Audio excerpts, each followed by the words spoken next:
Welcome back to the sexiest empire in world history, or in my Crusader Kings games. Oh, we have a new, beautiful, the Casus Belli here. It's the Imperial Reconquest. I totally forgot about this. Well, I mean, I've never played as the Roman Empire in Crusader Kings, and we can basically just go around everywhere and reconquest our lost provinces. So we're gonna do that to Scotland now. Just gonna check their allies. Norway, not too bad. Let's go. Whoops. Seems like we got ourselves into a independence revolt here. So I'm gonna have to rush this as fast as possible. We crushed one main army here in the battle, so we're pretty close. I think it's just a matter of taking their capital, really. There's one solution to our vassal limit problem, and that is, quite amazingly, probably to do something pretty cool, and that is to make Rome the imperial capital. I mean, it's seen better days, but no one can deny its symbolic power. If you so wish, you may restore it as the capital of the empire. And I think since we have pretty good buffer here, I think we can keep it safe, and then I can give away Greece. Boom. And how does that work? Where's the E? Where is it? Is it this? Attaché of Rome. Right. I don't really understand. What the hell? How do I make this the capital? Alright, so I've taken back Tuscany. I've done some other stuff. I don't even remember much, but I've been thinking. I moved my capital to Rome, right? And sure, in the beginning I talked about keeping the Mongolian culture, but considering that we made that, sure. I mean, I don't know how the relations are gonna be with the rest of the empire, but I think it's a good idea. And now he'll finally convert to the local Italian culture. So let's do it. Boom. Oh, we also changed clothes, which is pretty cool. So yeah, we'll see what happens. So this is what's happening. I'm retaking Pisa, and then I noticed that I had a weak claim on the Kingdom of France, so I've just gone ahead and declared war. And I'll move my troops there as soon as I can. I've never had these events before with the chariot races at the Hippodrome. I think I'm gonna support blue because, you know, blue is a pretty cool color. Let's just hope for the best. Ooh, there we go. Ah, I won. Good. Wow, we actually got through the Medium Crown Authority law without me having to spend any money. It was amazing. I thought I was, yeah, this is heaven. Also, that means that they'll stop fighting each other, and eventually we can have absolute cognatic as long as we are at peace. So once I finish up with France and my vassals' different wars are over, we can have absolute cognatic, and that's gonna be pretty epic. Yes, one of these events. I love it. Like a swarm of locusts, the unstoppable Mongols have descended upon Paris, sacked the city. The still unfinished Notre Dame Cathedral is quickly set on fire with the light provided by the rest of the burning city. The Mongol warriors can continue looting and murdering well into the night. They shall never forget our might. Now, these events only show up because I think I'm using the event troops from the beginning of the scenario, but otherwise, I mean, I am Italian and Roman Emperor, so it's kind of strange. Maybe it has to do with me actually holding the Mongol Empire as a title, or me being of this dynasty, but I think, yeah, one of those. The year of our Lord, 1400. Oh, beautiful. Oh, it pisses me off so much. I did recorded when I actually annexed France here, but then someone walked in and destroyed my recording. Anyway, so we've done that. Ooh, we're gonna create the Kingdom of Brittany as well. I think that's a pretty good idea. No, we don't need that. Yeah, we've done that, but I was saying that I think that eventually we'll have to deal with the whole Holy Roman Emperor thing. There can only be one emperor, right? Especially if he thinks he's Roman Emperor. Oh, please, don't be a fool. Although, I'm thinking that we'll probably have to wait until Europe Universalis 4. We are, what is it, 39 years away, so pretty close. And yes, what's next? I guess it's taking Aquitaine, maybe? I'll see. This is really weird. The province of Syria Palestina has fully been restored to the Imperium Romanum, but we have been holding that for quite a while, so I don't know. I just decided to look at the trading empires here, or republics. We've got Genoa. Actually, we have 2 Genoas because I have a Genoa that's also a trading republic, so that's probably overlapping on each other. We've got Venice. Thrace is one of mine. Antioch is under one of my vassals, I imagine. Thrace is something I'd like to see go pretty well, but then I went up north and I saw Visby. Visby is the capital of Gotland, if you don't know that, but look at that. That is beautiful. That is power. That is true control.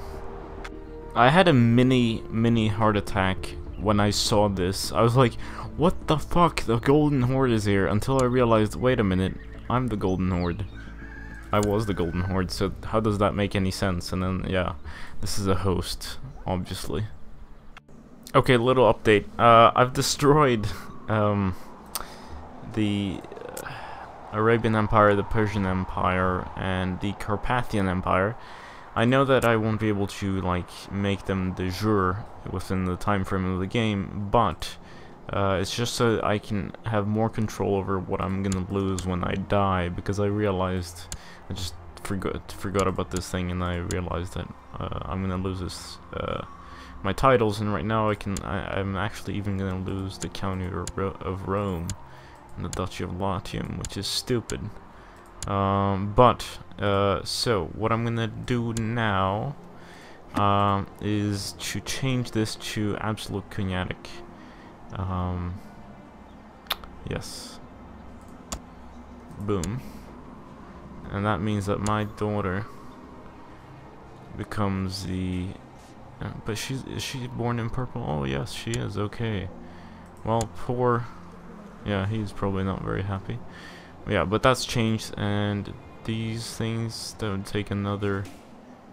oh, I can't change it in my lifetime. No, okay. But it's pretty good like this.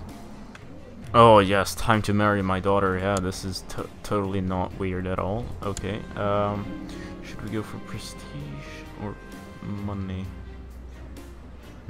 Actually, prestige or piety, that's the question. 30, oh, piety. Absolutely. Oh no, an independence war again. Where was the capital? Their capital. That's the most important thing, because that's where you take them down. Okay, here. Good. I'll destroy them.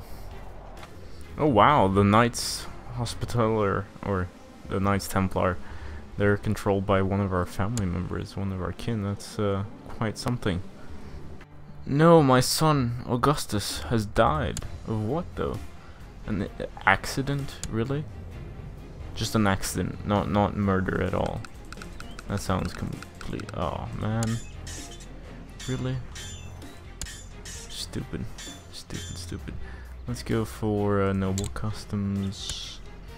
We don't need to use that. Yeah, but that's just unfortunate. Alright, so the war has been won. Time to head home. Yes, it has finally happened. I have died a natural death. Long live Emperor? What? No, it's Empress. Yeah, but actually there was a... I think it was in Byzantium. In a certain place they couldn't distinguish between male and female in the title, so they always called it like king.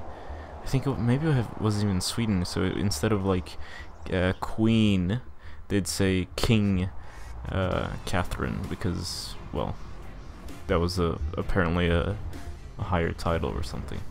But so be it. We are now Empress Sogagagatani, and Naku is oh, she's not Hey, no, you have to become Italian. Boom, there we go. That's good. Now we're gonna just put the right guardians for all these people. You are the current ruler of the glorious Roman Empire. May your reign be a prosperous one. Hail Caesar. Ah, beautiful. Assemble the mob. Call me crazy, but it's time to claim the Holy Roman Empire because I see that it's possible here, and you know, why not? Sure, the guy's a bit, actually, he's a bit old. Forget that. That's maybe a bad idea. I don't really understand, but I thought I had made this absolute Cognatic, and suddenly now it's just Cognatic primogeniture.